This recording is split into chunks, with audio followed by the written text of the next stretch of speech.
तर नमस्कार मित्रांनो, यूट्यूब चॅनलवरती आपलं स्वागत आहे. तुमच्यासाठी आणलं एक स्पेशल इंडियन कॅट स्नेक, म्हणजे कॉमन कॅट स्नेक. मराठीमध्ये त्याला मांजऱ्या साप बोलतात. बघायला गेलं तर हा साप त्याच्या बोटा एवढा पातळ आहे.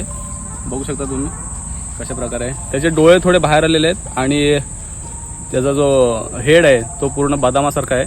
बघू शकते बॉडीवर हेडपासून ते त्याच्या पूर्ण टेलपर्यंत म्हणजे शेपटीपर्यंत ब्लॅक कलरचे पट्टे आहेत. मित्रांनो, हा साप एक निशाचर आहे, म्हणजे हा रात्रीचा साप बाहेर निघतो आणि याचं खाद्य असं आहे की हा एक झाडावरचे आपल्या पाल असतात, छोटे आपले जे पक्षी असतात, पक्ष्यांचे पिल्लू, हे तो खातो.